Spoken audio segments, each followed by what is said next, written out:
All right, so in this mini lecture, we're talking about the topic of solving rational equations. A rational equation will look something like this. If we have 1/3 plus 4/5 equals x over 9. This is a rational equation.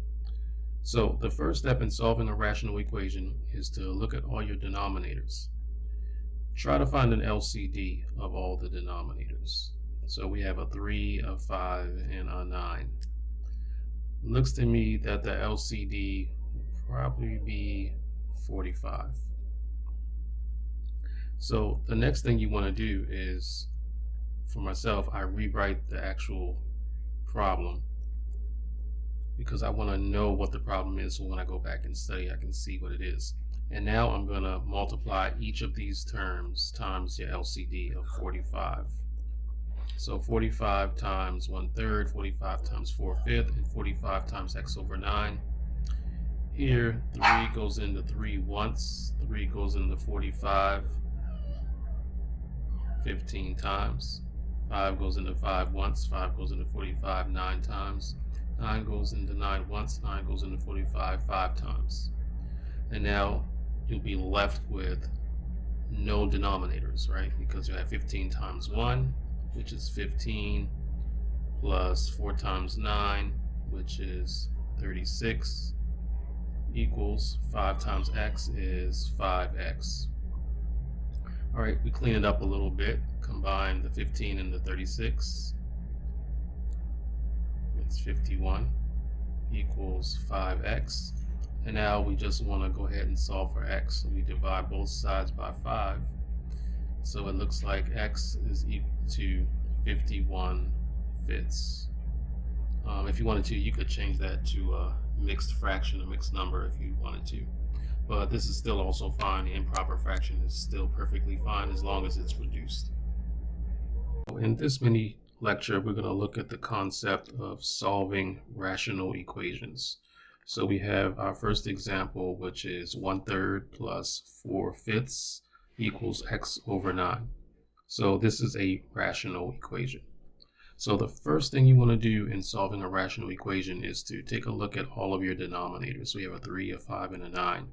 And then from those denominators, figure out what your LCD is. It looks to be 45. The next thing I usually like to do with solving rational equations is just write my original problem over, because I'm going to write on top of it with other things and multiply it by the LCD. So I want to know what the original problem was and not mess that up, so I can know what I've originally had to study from. So now I'll take the LCD and multiply each term times the LCD of 45. So 1/3 times 45, 4/5 times 45, and x over 9 times 45. So the good thing about solving rational equations is when you multiply by your LCD, this will guarantee that you get rid of a fraction, or all of your fractions in that case. So 3 goes into 3 once, 3 goes into 45 15 times, 5 goes into 5 once, 5 goes into 45 9 times, 9 goes into 9 once, 9 goes into 45 5 times. And you see we have all ones in the denominators. That means it'll be all over 1, which is going to be no more fraction. So 15 times 1 is 15, plus 4 times the 9 is 36, equals x times 5 is 5x. So again, no more fractions, so that's a good thing. Next, we just clean it up a little. Go ahead and combine 15 and 36. You get 51, and that's equal to 5x. Divide both sides by 5, and then we'll get x is equal to 51 fifths. And this is your answer. As long as you can't reduce it any further, which we can't, this is it. Another option would be maybe to change it into a mixed number or a mixed fraction. That's fine also, but this is good enough. Looking at our next example, we have 60 over w minus 5 minus 18 over w equals 40 over w. All right, looking at this, I see a w minus 5, a w, and another w in these denominators. So our LCD has to be something that each denominator can go into. So that being said, our LCD must be W times W minus 5, because then W minus 5 can surely go into W times W minus 5. W can surely go into it, and this other W can as well. So again, remember what I said the last time. I just like to rewrite my problem so that I can see what I'm going to go ahead and multiply by, but also see the original problem. All right, so I'm going to multiply each of these by the LCD. W times W minus 5, W times W minus 5, W times W minus 5. Okay, so now the W minus 5's cancel, and then you just have W times 60, which is 60W.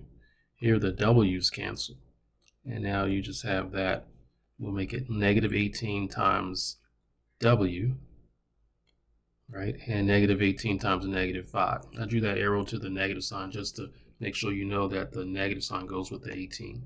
So that makes it negative 18W. And negative 18 times a negative 5, that's going to be positive, right?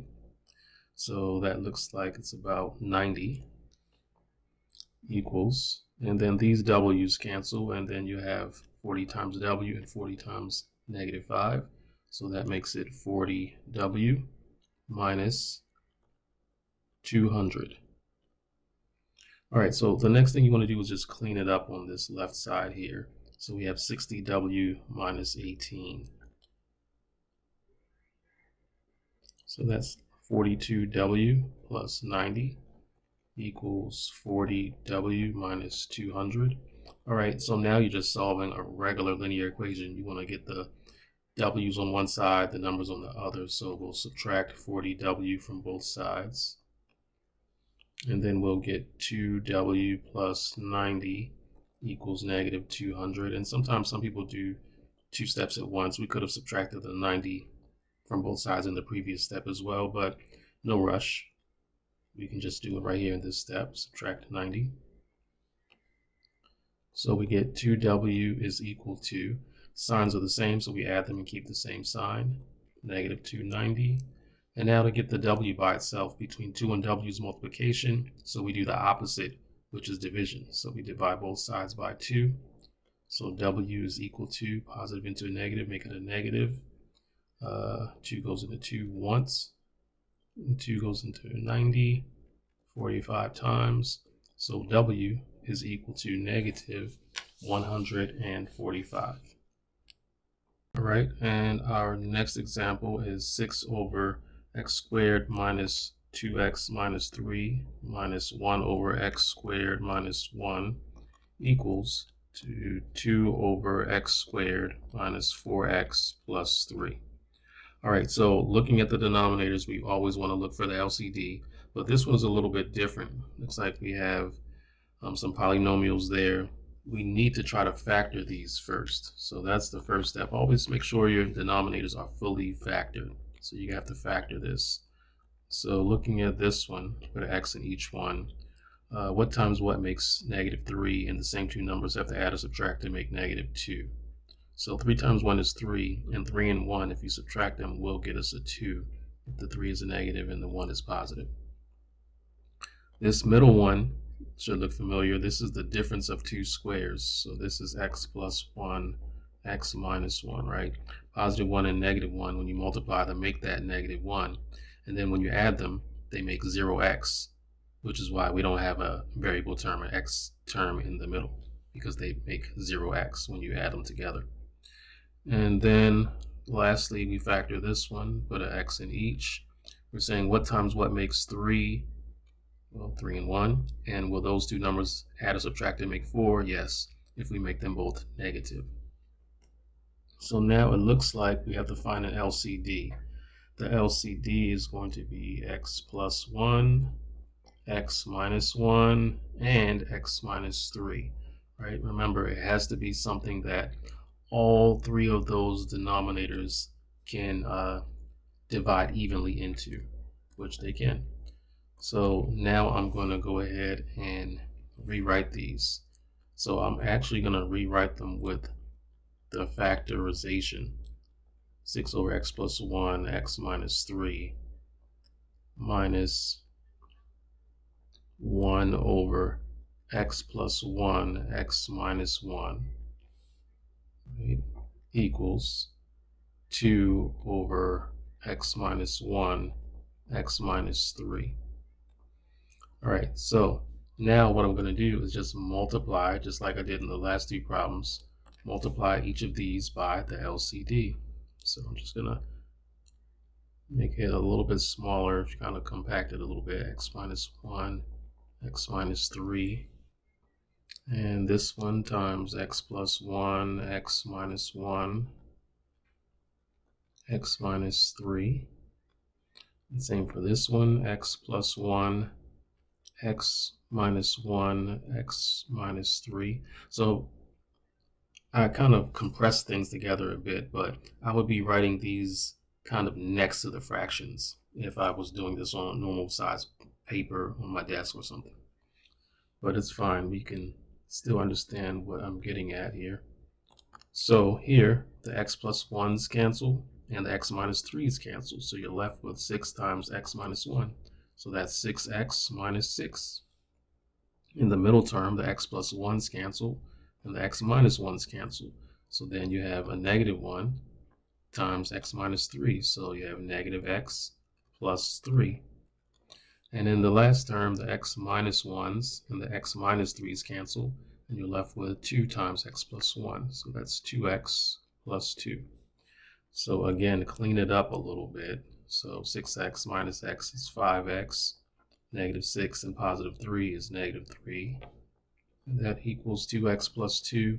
And now you just solve this linear equation. Put the x's on one side, the constants on the other side. So we subtract 2x, subtract 2x. So we get 3x minus 3 equals 2. And now I'm just going to add 3 to both sides. Oops. Add 3 to both sides. So then we get 3x is equal to, looks to be 5. And divide by 3. X is equal to 5 thirds. 5 thirds.